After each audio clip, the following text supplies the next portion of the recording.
Djokovic says growing tennis crowds a good problem to have. Cites Alex Eala's Australian Open match. For Novak Djokovic, bigger tennis crowds are a good problem to have, pointing to Alex Eala's Australian Open match as an example of the sport's growing global interest.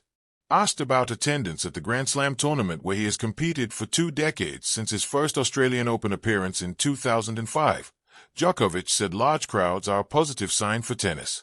Having too much crowd on this or any other tennis tournament is a very good problem to have.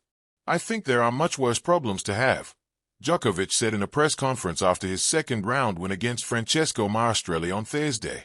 I think every tournament wants record-breaking attendance and ticket sales, and that's what I've been hearing actually this year and the last couple of years for most of the slams and tournaments. I mean, it's a good sign, he added. Obviously, we want more attention, more people coming and wanting to watch the tennis live and follow it and live stream, etc. Djokovic also noted that Australia has expanded its tennis facilities over the years, so I don't see any negatives there. Now, it's really about how do you find balance and how do you manage the amount of people that is entering the premises. He then cited Eala's Australian Open match as an example. I saw the other day with Alex Eala. Yeah, that's been a talk, which is understandable, Djokovic said. There's some players coming from respective countries, like she's coming from Philippines, which is now a big deal. She's been the biggest ever tennis player from that country, which is a big country and there's a big interest. During Eala's match against Alicia Parks, many Filipino fans filled the stands to cheer her on. So things like that happen. I mean, you could argue that it was maybe a poor schedule and maybe they could schedule her on a bigger court. Yes, but again, she's so young and she's just coming through. Obviously, the first couple of rounds, the schedule is so packed. The big courts with big names, it's difficult. It's not easy to manage that. But again, it's a good problem to have, to be honest. Let's just imagine if there's a lack of people coming or that stands are empty. That's a bigger problem. I mean, this is great, said Djokovic. It was so heartwarming, she said. That's one of the things that makes a loss like today a little bit harder. I know a lot of people were rooting for me, she added. It's a process to take it all in. I think this week there were definitely elements that were a bit overwhelming, especially during my practices, Eala said. I didn't expect that many people to be there, so it's a learning process. When Novak Djokovic smiled and called swelling tennis crowds a good problem to have, it sounded like a paradox wrapped in a forehand. Problems, after all, are supposed to be loud, messy, and unwelcome. But Djokovic has spent a career turning tension into fuel, noise into rhythm, pressure into purpose. So when he pointed to a packed Australian Open match featuring Alex Eala, a young player carrying both promise and a nation's hopes, it felt less like a throwaway line and more like a thesis about where tennis is headed. A sport once accused of whispering to itself is learning how to speak out loud. For decades, tennis has balanced on a tightrope between tradition and spectacle. White lines, white clothes, polite applause. These rituals once defined its charm. But as the world grew louder and faster, tennis faced a choice: preserve the hush or welcome the roar. The crowds answered before the administrators did. They arrived early, stayed late, and learned to chant names with the confidence of football terraces. They came for the legends, yes, but increasingly, they came for the stories being born. Djokovic understands stories. He has lived one that arcs from war-torn childhood courts to the most pressure-filled stadiums on earth. He knows that the crowd is not an accessory to sport, it's a co-author. When a stadium fills beyond expectation, when ushers scramble and lines coil like question marks, the sport is telling you something.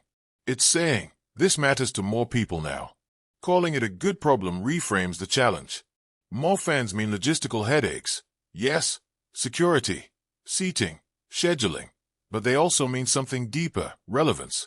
A sport that must manage demand is a sport that has found its pulse. The Australian Open has become a bellwether for this shift.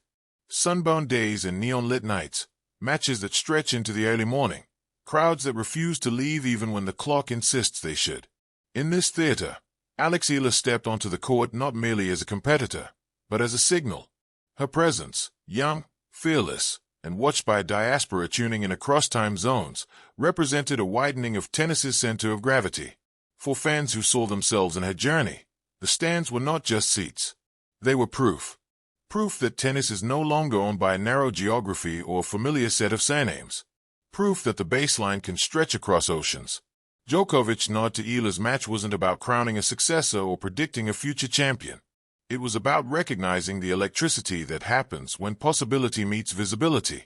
Tennis crowds grow when people believe the sport has room for them, when they see a player whose story echoes their own, whose accent or upbringing or pathway feels familiar. Representation doesn't just change who plays, it changes who watches. And watching, in tennis, is an intimate act. You hear the breath before the serve, the squeak of shoes, the snap of strings. Add thousands more people to that intimacy and something curious happens.